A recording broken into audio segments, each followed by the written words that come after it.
नमस्कार, एक बार फिर से आप सभी का बहुत बहुत स्वागत है हमारे YouTube चैनल पे। आज फिर से मैं आप सभी के लिए क्लास 12 चैप्टर 5 होम साइंस है ये, और इस चैप्टर का नाम है खाद्य गुणवत्ता और खाद्य सुरक्षा।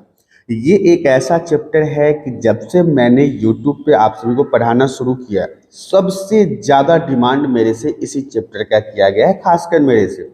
मैं आप लोगों का बहुत शुक्रगुजार हूं कि आप इतना प्यार दिया होम साइंस के चैप्टर के ऊपर। हालांकि मैं और भी कई सारे सब्जेक्ट्स के ऊपर वीडियो बनाता हूं, यदि आपने नहीं देखा तो जरूर देखें। देखिए, दीपावली का समय है और पीछे से बैकग्राउंड साउंड जो है वो आने की संभावना है, क्योंकि बच्चे जो हैं वो पटाखे वगैरह जला रहे हैं। तो इसके लिए मैं माफ़ी चाहता हूं, लेकिन आप लोगों का बहुत ज़्यादा डिमांड था कि सर 5वें चैप्टर का वीडियो बनाइए, सर 5वें चैप्टर। तो इसलिए मैं अब इन्हीं सब के बीच में अपना ये काम शुरू कर चुका हूं। तो आइए शुरुआत करते हैं क्लास 12 चैप्टर 5, और चैप्टर का नाम है खाद्य गुणवत्ता और खाद्य सुरक्षा। क्लास 12 का ये चैप्टर है। सबसे पहले स्लाइड की ओर बढ़ते हैं और इस चैप्टर का जो सबसे पहला स्लाइड है वो हमारा कहता है खाद्य गुणवत्ता और खाद्य सुरक्षा को पढ़ने की आवश्यकता क्यों है। बहुत VVI पॉइंट रहेगा ये हमारा। कह रहा है खाद्य जो गुणवत्ता है, खाने की जो गुणवत्ता होती है, और खाद्य सुरक्षा है, मतलब फूड कैसे सेफ्टी के साथ रखें, इसे पढ़ने की आवश्यकता हम लोगों को क्यों है। तो देखिए क्या हुआ था कि वर्ष 2005 की बात है। दस्त जैसे रोगों के कारण 18 लाख लोगों की मृत्यु हो गई। देखिए, ये छोटा सा आंकड़ा नहीं है, बहुत बड़ा आंकड़ा है ये। आप मतलब हल्के में नहीं ले सकते हैं।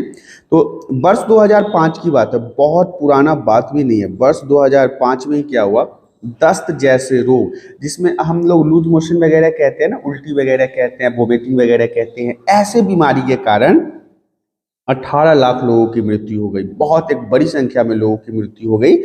और भारत में स्वास्थ्य और परिवार कल्याण मंत्रालय ने सितंबर 2010 में बताया कि 5 वर्ष से कम आयु वाले बच्चों में प्रति वर्ष गंभीर दस्त से 30 करोड़ से अधिक मामले सामने आए हैं। देखिए क्या हुआ, हमारे यहाँ जो स्वास्थ्य की देखभाल करता है या भारत के लोगों के स्वास्थ्य के बारे में जानकारी देता है या उनके विषयों के ऊपर चर्चा करता है, उनका नाम है परिवार कल्याण मंत्रालय। सितंबर 2010 में एक आंकड़ा जारी किया गया इनके माध्यम से, और इन्होंने बताया कि 5 वर्ष से कम आयु वाले बच्चे, मतलब जिनकी आयु 5 वर्ष से कम है, इससे कम आयु वाले बच्चे को प्रति वर्ष हर एक साल दस्त की समस्या से 30 करोड़ की जो मामला है वो हमेशा सामने आता है। इस तरह की घटनाएं यह दिखाती है कि खाद्य सुरक्षा एक गंभीर मुद्दा है। ये सब सारी चीजें क्यों होती है, दस्त होना, उल्टी होना, वोमिटिंग होना, फूड पॉइजनिंग होना, ये सारी चीजें क्यों होती है? क्योंकि हम सही तरीके के खाना को नहीं खाते हैं या दूषित खाना को खाते हैं।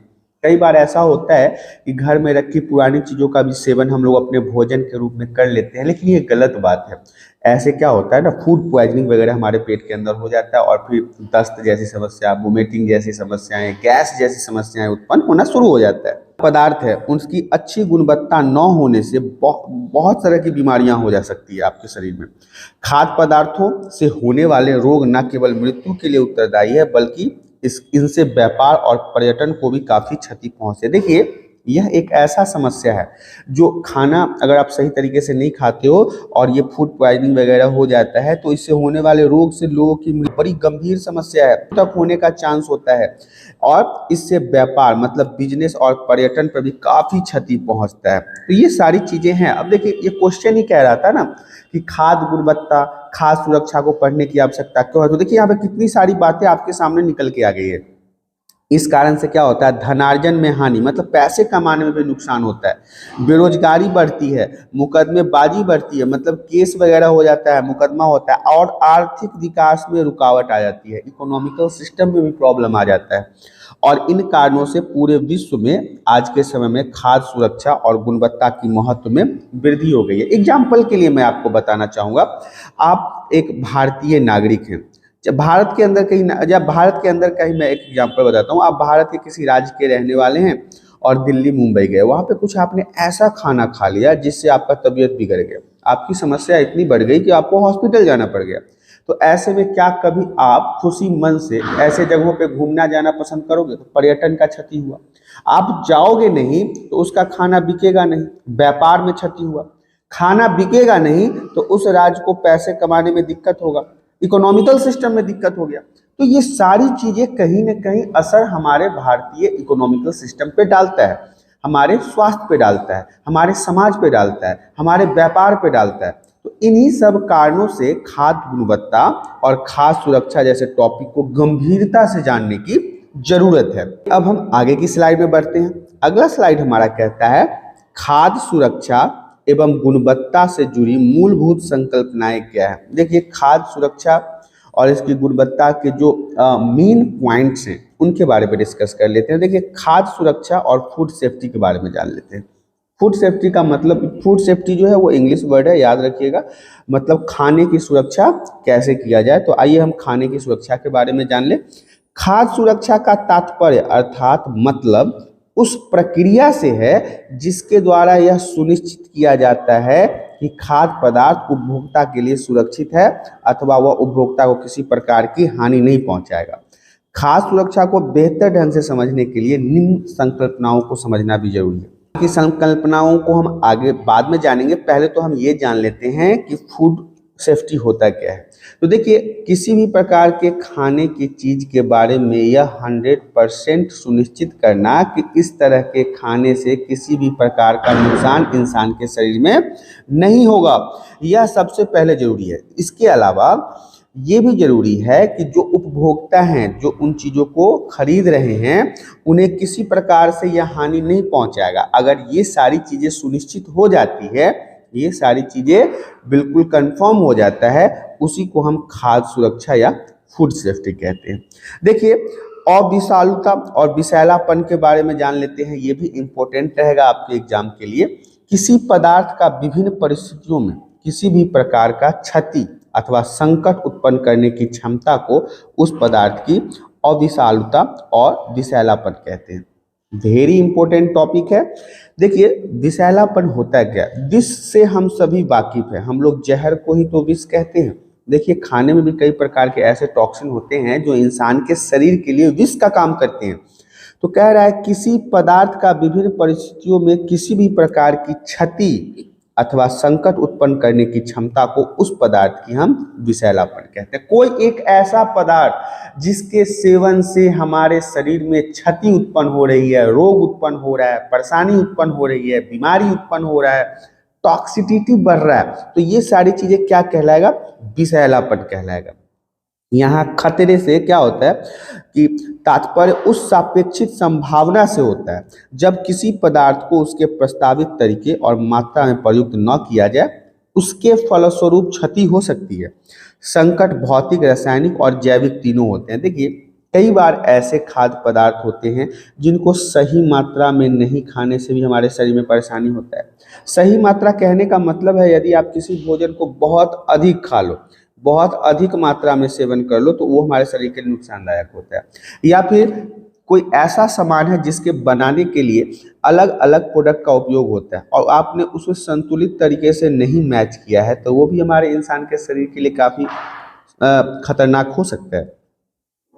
अब सबसे इसमें अहम बात जो है वो है कि ये किस किस प्रकार का हो सकता है। तो ये भौतिक प्रकार का हो सकता है, रासायनिक प्रकार का हो सकता है और जैविक पदार्थ का हो सकता है। क्या? विषैलापन। विषैलापन के यहाँ पे मुख्यतः 3 प्रकार दिए गए हैं और ये तीनों इंपॉर्टेंट हैं और उपभोक्ताओं में स्वास्थ्य के लिए ये हानिकारक ही होता है। ये रोगों को जन्म देने में मदद करता है हमारे शरीर में। तो आइए हम आगे की स्लाइड में बढ़ते हैं। आगे की स्लाइड में हम देखते हैं, अब हमारा सबसे पहला और इम्पोर्टेंट पॉइंट इसका है कि विषैलापन के प्रकार क्या हैं। तो अभी मैंने आपको पीछे वाले स्लाइड में यहाँ पे समझाया था कि विषैलापन का प्रकार जो है वो भौतिक, रासायनिक और जैविक तीनों होता है। अब हम आपको इसे ही विशेष तरीके से समझा देते हैं। अगर आपसे पूछा जाए विषैलापन क्या होता है या अविषालुता क्या होता है और या इसके प्रकार क्या होते हैं, तो आप बताएंगे पहला प्रकार तो होता है भौतिक खतरा, दूसरा प्रकार होता है रासायनिक खतरा और तीसरा प्रकार होता है जैविक खतरा। तो ये फिजिकल, केमिकल और बायोलॉजिकल जो है ये तीनों वेरी वेरी इंपॉर्टेंट रहेंगे। मैं आपके लिए VVI लिख देता हूँ, एग्जाम में अक्सर पूछा जाता है। तो आइए जानते हैं विषैलापन के प्रकार के बारे में और इसके आगे की स्लाइड की ओर बढ़ते हैं। सबसे पहला जो भौतिक खतरा है इसे जान लेते हैं, जिसे हम फिजिकल हजार्ड कहते हैं। देखिए, भौतिक खतरा ऐसा कोई भी भौतिक पदार्थ हो सकता है जो प्राकृतिक रूप से खाद्य पदार्थों में नहीं पाया जाता है। देखिए, भौतिक पदार्थ में साफ साफ यह बता दिया गया है कि इसमें कोई सा भी ऐसा पदार्थ हो सकता है जो प्रकृति ने हमें नहीं दिया है, नेचर ने नहीं दिया है, लेकिन उसका उपयोग इंसानों के द्वारा होता है, परंतु खाद्य उत्पादन तथा पकाने के दौरान अनजाने में मिल जाते हैं। जब भी हम किसी प्रकार के खाना को बनाते हैं तो इसे अनजाने में खाने में मिल जाना ही भौतिक खतरा होता है, जिसमें उपभोग से रोग उत्पन्न हो। यदि इसका उपयोग किया जाए भोजन के रूप में तो क्या होता है, बीमारियां उत्पन्न होती है, रोग उत्पन्न होता है, अथवा आघात पहुंच सकता है। आघात का मतलब होता है क्षति पहुंचना।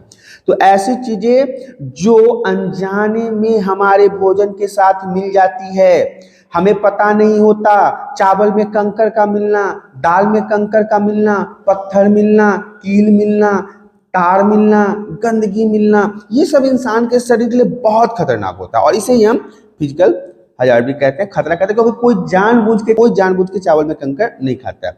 उदाहरण के लिए यहाँ पे बता दूं, लकड़ी, पत्थर, कीट, अंश, बाल इत्यादि। देखिए, कीट भी कभी कभी खाने में आपको मिल जाता है, कीड़े मकोड़े भी आपको देखने को मिल सकते हैं और ये सभी कहीं ना कहीं इंसान के शरीर के लिए खतरनाक होता है। और इन तमाम चीजों को हम बात करते हैं रासायनिक खतरा के बारे में, जो नंबर 2 पे आता है। तो देखिए, रासायनिक खतरा संकट का तात्पर्य का मतलब होता है मतलब उन रासायनिक अथवा हानिकारक पदार्थ से है जो खाद्य पदार्थ में प्राकृतिक रूप से पाए जाते हैं। मतलब नेचर के माध्यम से ही वो सारी चीजें खाने में पाए जाते हैं अथवा उनसे जाने अनजाने मिला दिए जाते हैं। कभी कभी का जानबूझ के भी लोग खाने में मिला देता है और अनजाने में भी हो जाता है। सभी प्रकार के कीटनाशक, रासायनिक अवशेष, विषैली धातुएं, पॉलीक्लोरीकृत बाइफिनाइल, परीक्षक, खाद रंग तथा अन्य मिलावटी संबंधी रासायनिक खतरे के हैं। देखिए, कई बार भोजन के रंगों को बदलने के लिए, भोजन को स्वाद को बदलने के लिए, भोजन को लंबे समय तक सुरक्षित रखने के लिए, भोजन को उत्तम दिखाने के लिए लोग कई प्रकार के केमिकल का उपयोग करते हैं, लेकिन ये सभी केमिकल कहीं ना कहीं इंसान के शरीर के लिए खतरनाक होता है। बाजार में कई प्रकार के ऐसे भोज्य पदार्थ आपको मिलेंगे जो बहुत ही चमकीले, लाल, येलो, जो बहुत ही आकर्षित रंग दिखाते हैं आपको, लेकिन कहीं ना कहीं ये सारी चीजें इंसान के शरीर के लिए खतरनाक होता है और ये केमिकल खतरा कहलाता है। उदाहरण के लिए देखिए, कीटनाशक हो गया, अवशेष हो गया, मार्जन हो गया, रसायन हो गया, मिलावट हो गया, पशु चिकित्सीय अवशेष हो गया। ये सारी चीजें जो हैं वो रासायनिक खतरे के अंदर आता है और ये भी काफी इंपॉर्टेंट है आपके एग्जाम के लिए। अब हम बात कर लेते हैं सबसे अच्छे और लास्ट टॉपिक के बारे में, जो है जैविक खतरा, जो बहुत इंपॉर्टेंट है। 1 नंबर के क्वेश्चन में भी पूछा जाता है। बायोलॉजिकल हजार्ड के बारे में जान लेते हैं। देखिए, जैविक खतरे का तात्पर्य उन जीवधारियों अथवा सूक्ष्म जीवों से है, मतलब उस जीव जंतु से है या फिर उस सूक्ष्म जीव से है। सूक्ष्म जीव के बारे में आप सभी को पता है, जो हमें खुली आंखों से नहीं दिखता। तो ऐसे भी बहुत सारे जीव हैं जो हमें खुली आंखों से नहीं दिखते। तो ये जीव जंतु इसमें आते हैं जैविक खतरे में, जो खाद्य पदार्थों में पहले से उपस्थित होते हैं। ये जो सूक्ष्म जीव हैं ये खाद्य पदार्थ में पहले से उपस्थित होते हैं या फिर किसी विशेष परिस्थिति में उनमें पनप जाते हैं। जैसे कि ब्रेड की अगर बात कर लें तो उसमें अगर पानी वगैरह डाल दो तो फफूंदी वगैरह लग जाता है। खाद्य पदार्थों में ऐसे सूक्ष्म जीवों की उपस्थिति से विभिन्न प्रकार के रोग उत्पन्न होते हैं। अगर ऐसे जीव जंतु या सूक्ष्म जीव ऐसे भोजन में या खान पान में दिखाई तो देगा नहीं, क्योंकि ये तो सूक्ष्म जीव है। अगर ये मौजूद हैं तो ये भी कई बार इंसान के शरीर के अंदर रोग उत्पन्न करने में सहायता करते हैं। ऐसे जीवाणुओं को खाद्य जनित रोगाणु भी कहा जाता है। विभिन्न प्रकार के सूक्ष्म जीवों द्वारा देखिए अलग अलग प्रकार के सूक्ष्म जीवों द्वारा 2 प्रकार के खाद्य जनित रोग उत्पन्न होते हैं। उदाहरण, मक्खी, धुन और तिलचट्टा, जैसे कॉकरोच वगैरह या कृमि वगैरह भी जो घर में अक्सर किचन वगैरह में आपको देखने को मिल जाएगा, तो इससे भी कहीं ना कहीं किसी न किसी इंसान के शरीर में उत्पन्न होता है। अब देखिए, जैविक खतरे के भी 2 प्रकार होते हैं, ध्यान दीजिएगा। अभी तक हमने आपको यहाँ पे समझाया है कि पहलापन जो होता है वो 3 प्रकार का, पहला, दूसरा और तीसरा, जिसमें भौतिक खतरा समझा दिया, रासायनिक खतरा समझा दिया और जैविक खतरा समझा दिया। लेकिन जैविक खतरा भी यहाँ पे दो प्रकार के होते हैं। तो आइए अब हम जैविक खतरे के उन दो प्रकार के बारे में जान लेते हैं। जैविक खतरा में पहला जो है वो है संक्रमण और दूसरा जो है वो है विषाक्तता। देखिए दोनों जो है वो आपस में इम्पोर्टेंट है और ये एग्जाम में पूछे जा सकते हैं। जैविक खतरा मुख्यतः दो प्रकार के, पहला संक्रमण और विषाक्तता। तो ये दोनों प्रकार के बारे में भी समझ लेते हैं। सबसे पहले संक्रमण क्या होता है, इन्फेक्शन क्या होता है। संक्रमण को ही हम इंग्लिश में इन्फेक्शन के नाम से जानते हैं। संक्रमण खाद्य पदार्थों के साथ रोगाणुओं के शरीर में प्रवेश करने से उत्पन्न होता है। देखिए यहाँ पे वेरी वेरी इंपॉर्टेंट रहेगा कि संक्रमण जो है और जो चीज खासकर खान पान के कारण आता है, ये खाद्य संक्रमण है जो खाद्य पदार्थों खाने वाले वस्तुओं के साथ हमारे शरीर में जाता है और शरीर में प्रवेश होता है और इससे उत्पन्न होता है। रोगाणु शरीर में पहुंचकर तेजी से संख्या में वृद्धि करते हैं। मतलब ये जो सूक्ष्म जीव हैं या रोगाणु हैं, ये हमारे शरीर में पहुंच के बहुत तीव्र गति से प्रजनन करते हैं, आगे अपने आप को बढ़ाते हैं, जिसके कारण रोग उत्पन्न होता है। उदाहरण के लिए साल्मोनेला, यह जीव मुख्य रूप से जंतुओं के आंतों में पाया जाता है। देखिए जीव जंतु के आंतों में पाया जाता है। इसके अतिरिक्त यह कच्चे दूध में भी पाया जाता है, अंडे में भी पाया जाता है। हालांकि गर्म करने पर साल्मोनेला नष्ट हो जाता है। इसी कारण से बच्चों आपको अक्सर कहा जाता है कि दूध को उबाल कर पिए, पानी को उबाल कर पिए, अंडे को उबाल कर खाएं। इससे क्या होता है कि इस जीव जंतु के अंदर जो साल्मोनेला नामक रोगाणु रहते हैं ना, ये बिल्कुल समाप्त हो जाते हैं, नष्ट हो जाते हैं। परंतु यदि उपरोक्त खाद्य पदार्थों को आदर्श ताप पर न पकाया जाए, मतलब इसे पका कर न खाया जाए, तो ये जीव जीवित बच जाते हैं और इनको जब हम खाते हैं तो ये हमारे शरीर के अंदर पहुंच जाते हैं।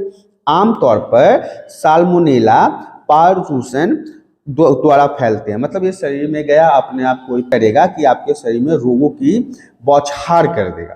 तो ये तो हमारा इन्फेक्शन था, ये हमारा संक्रमण के बारे में था और आशा करता हूं कि आपको संक्रमण समझ में आ गया होगा। हम अगले स्लाइड की तरफ बढ़ते हैं। अगला स्लाइड जो है वो है विषाक्तता। अब देखिए कई जीवाणु हानिकारक अविष उत्पन्न करते हैं, जो जीवाणुओं रोगाणुओं के नष्ट हो जाने पर खाद्य पदार्थों में भी बने रहते हैं। देखिए कई जीवाणु ऐसे हैं जो हानिकारक अविष उत्पन्न करते हैं, जीवाणु के नष्ट हो जाने के बाद भी वो खाने में बचे रहते हैं। आमतौर पर जीवाणु अविष तभी उत्पन्न करते हैं जब खाद्य पदार्थ ना तो अधिक गर्म होते हैं और ना ही अधिक ठंडे। ये अपना जहर जो है वो खाने में तभी छोड़ते हैं जब खाना ना तो ज़्यादा गर्म होता है और ना ज़्यादा ठंडा होता है। खाद्य पदार्थों में उपस्थिति अविष को किसी विशेष प्रकार की गंध, दिखावट अथवा स्वाद द्वारा नहीं पहचाना जा सकता। इसे आप आसानी से पहचान नहीं सकते हैं, ना तो स्वाद के द्वारा ना सूंघने से आपको पता चलेगा। इसलिए जरूरी नहीं है कि खाद्य पदार्थ चखने और सूंघने पर ठीक लगे, वह उपभोग के लिए सुरक्षित ही हो। कई बार हम अपने घरों में भी देखते हैं, मम्मी कहती है सूंघ लेती है सब, जो कहती है कि नहीं महक रहा है, मतलब नहीं महक रहा है मतलब वो खराब नहीं है। ऐसा आप बिल्कुल मत सोचिए, क्योंकि स्टेफिलोकोकस ऑरियस नामक जीवाणु जो है, यह जीवाणु हवा तथा जल में पाया जाता है और ये भोज्य पदार्थ को दुर्गंधित नहीं करता है, लेकिन फिर भी ये भोज्य पदार्थों में उपस्थित होता है और ये विषाक्त बना देता है, फूड पॉइजनिंग का मेन कारण बना देता है खाने को। खाद्य जनित रोगों के रोगाणुओं के निम्न प्रकार से उत्पन्न होते हैं। मतलब खाद्य जनित रोग जो हैं, ऐसे रोग जो भोजन के माध्यम से इंसान के शरीर में फैलते हैं, उनके मुख्य कारण और कौन कौन से हैं इसके बारे में जान लेते हैं। तो देखिए मानव परपोषी पहले नंबर पे आता है, दूसरे नंबर पे है जंतु परपोषी, तीसरे नंबर पे है मानव एवं स्वयं रोगाणुओं के साथ उसके पारस्परिक क्रियाएं, चौथे नंबर पे आता है पर्यावरण, भोजन पकाना, परोसना आदि क्रियाएं और भंडारण किया जाता है। पांचवा पॉइंट हमारा कहता है जीवों में अनुवांशिक विनियम अथवा परिवर्तन के कारण ऐसे नए रोग पैदा हो सकते हैं जिनमें इनके शरीर के अंदर फैलने की क्षमता अत्यधिक हो जाती है। तो ये जो सारे पॉइंट है, ये देखिए ये सारे जो पॉइंट है आपके, ये वेरी वेरी इंपॉर्टेंट रहेंगे, खासकर खाद्य जनित रोगों में रोगाणुओं के फैलने के कारण के बारे में बता दिया गया है। VVI रहेगा 3 नंबर, 4 नंबर, 5 नंबर में ये पूछा जा सकता है, तो इसे आप बिल्कुल अच्छे से याद कर लेंगे।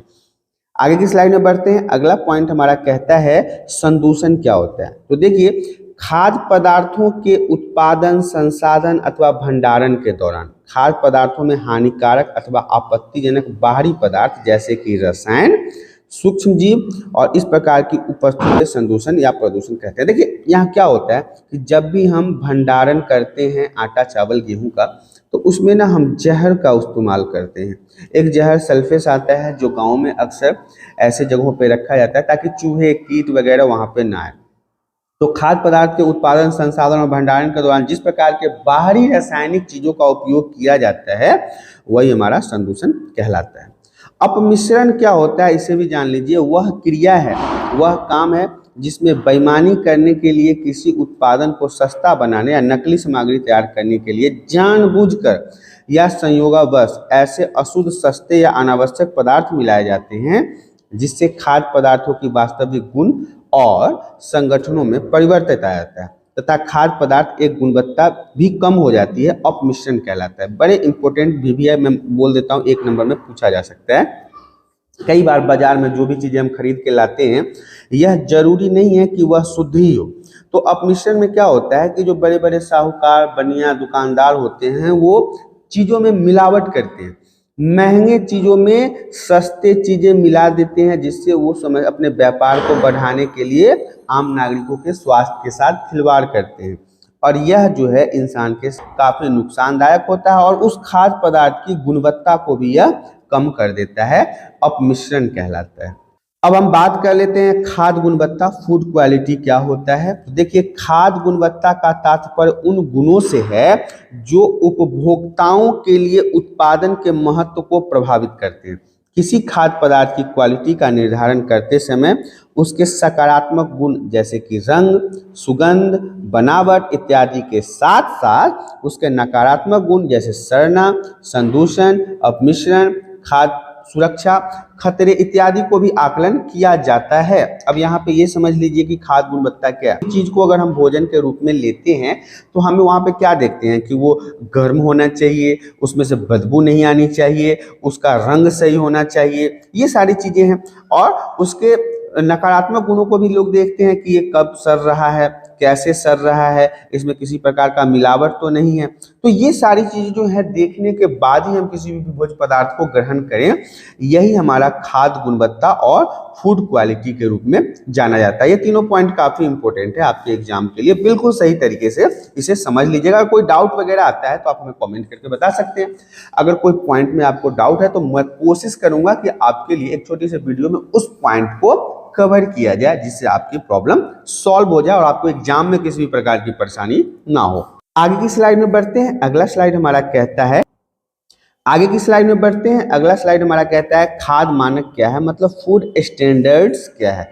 खाद्य मानक सरकार या संबंधित एजेंसियों द्वारा निर्धारित वह नियम एवं निर्देश होते हैं, मतलब सरकार के द्वारा भी हो सकता है या किसी एजेंसी के द्वारा भी निर्धारित किया गया एक प्रकार का नियम है जिसका पालन खाद्य उत्पादन, संसाधन अथवा भंडारण करने वाले सभी इकाइयों को करना जरूरी होता है। यह एक ऐसा कानून है, आप इसे कानून के रूप में समझ लीजिए, या फिर ऐसा नियम है जो नियम को सभी खाद्य पदार्थ जो भी ऐसी कंपनी है जो भोजन के लिए कोई चीज बनाती है, जैसे चिप्स ही हो गया, पेयजल हो गया या किसी अन्य प्रकार का ऐसा कोई चीज जो आम नागरिक खाती है, उसे इन नियमों को मानना जरूरी होता है ताकि खाद्य पदार्थ की गुणवत्ता एवं सुरक्षा सुनिश्चित की जा सके। तो इसे हम खाद्य मानक कहते हैं। एक पैमाना कह सकते हैं आप, एक ऐसा पैमाना जिसे इन सभी का बिल्कुल जरूरी है। अब हम बात कर लेते हैं कंपनी मानक के बारे में। तो कई मानक कंपनी जो अपने स्वयं के उपयोग के लिए बनाए जाते हैं, कई मानक कंपनी जिनके अपने उपयोग के लिए बनाते हैं, सामान्यतः राष्ट्रीय मानकों की नकल ही होती है। उदाहरण के लिए ISI मार्का आपने कई सारे सामानों पे, वस्तुओं पे लगा हुआ देखा होगा। इसे कंपनी मार्का कहते हैं। ये कंपनी का एक पहचान होता है, उसका एक स्टैंडर्ड होता है, मानक होता है, पैमाना होता है। अगला पॉइंट हमारा कहता है क्षेत्रीय मानक। देखिए क्षेत्रीय मानक पिछले साल के एग्जाम में पूछा गया था, तो आप इसे बिल्कुल एक VBI के रूप में याद कर लें, क्योंकि इस बार भी पूछा जा सकता है। वह मानक है जो किसी विशेष क्षेत्र की भौगोलिक तथा जलवायु संबंधी परिस्थितियों को ध्यान में रखकर निर्धारित किया जाता है, क्षेत्रीय मानक कहलाता है। ये पूरे विश्व के लिए नहीं है, पूरे देश के लिए नहीं है, एक खास ऐसा जगह जहाँ की भौगोलिक और जलवायु संबंधी परिस्थिति को ध्यान में रखकर इसका निर्धारण किया जाता है, क्षेत्रीय मानक कहलाता है। राष्ट्रीय मानक, नेशनल स्टैंडर्ड्स के बारे में, यह वह मानक है जो राष्ट्रीय मानक संगठन द्वारा निर्धारित किए जाते हैं। राष्ट्रीय मानक कहलाते हैं। नाम के पीछे इन सभी चीजों की परिभाषा छुपी हुई है। आप एक बार अगर सही तरीके से इन्हें समझ लेंगे तो आपको बिल्कुल याद हो जाएगा। देखिए वह मानक, वह स्टैंडर्ड, वह पैमाना जो राष्ट्रीय मानक संगठन द्वारा निर्धारित किए जाते हैं, राष्ट्रीय मानक कहलाते हैं। यह मानक देश की खाद्य पदार्थ संबंधित इकाइयों के लिए एक समान रहते हैं। अब इसका मतलब क्या हुआ? अब भारत की अगर हम बात कर ले तो भारत में अगर राष्ट्रीय मानक, नेशनल स्टैंडर्ड किसी चीज के ऊपर लगता है तो पूरे भारत में जहां भी वो वस्तु बिक रही है सब पर एक जैसा ही इकाई उस पर होगा। उदाहरण के लिए FSSAI हो गया, FPO हो गया, ये पूरे देश के लिए एक समान रहता है। अब वहीं पे अगर हम अंतर्राष्ट्रीय मानक की बात कर लें तो अंतर्राष्ट्रीय मानक में क्या होता है? इंटरनेशनल स्टैंडर्ड्स होते हैं। ये वह मानक जो अंतर्राष्ट्रीय मानकीकरण संगठन ISO, ये भी आपने कई सारे वस्तुओं पे देखा होगा। ये क्या होता है? कोडेक्स एलिमेंट्रियस कमीशन CAC द्वारा निर्धारित किया जाता है। इन सारे पॉइंट्सों को आपको याद रखना है। अंतर्राष्ट्रीय मानक कहलाता है। क्या होता है अंतर्राष्ट्रीय मानक? इंटरनेशनल स्टैंडर्ड, वह मानक जो अंतर्राष्ट्रीय मानकीकरण संगठन ISO, कई सारी वस्तुओं पे आपने ISO का मार्का देखा होगा, अगर ये निर्धारित करती है, और कोडेक्स एलिमेंट्रियस कमीशन CAC जिसे कहा जाता है, इसके द्वारा निर्धारित किया जाता है। अंतर्राष्ट्रीय मानक कहलाते हैं। इन संगठनों के सभी सदस्य देशों के उत्पादनों को इन मानकों का पालन करना अनिवार्य है। उदाहरण के लिए ISO 9000 वाले मार्का आपने कई सारे वस्तुओं पे देखा होगा, और इसे फॉलो करना बहुत ही इंपॉर्टेंट माना जाता है। आगे स्लाइड में बढ़ते हैं। अगला पॉइंट हमारा कहता है भारत में खाद्य मानक नियम, food standard regulation in India में क्या चलता है? तो पहला पॉइंट कहता है भारत में खाद्य अपमिश्रण अर्थात मिलावट को रोकने के लिए भारत सरकार ने वर्ष 1954 में ही खाद्य अपमिश्रण अधिनियम लागू कर दिया गया था। ये बहुत इंपॉर्टेंट रहेगा, मैं इसमें भी VBI डाल देता हूँ, 1 नंबर में पूछा जा सकता है। नियम में लगभग 200 से अधिक बार संशोधन किया जा चुका है अभी तक। भारत में बड़े पैमाने पर बनने वाले अथवा आयात कर भारत में बेचे जाने वाले सभी खाद्य उत्पादनों को इस अधिनियम के अंतर्गत वर्णित किया गया है और आवश्यकताओं को पूरा करना अनिवार्य है।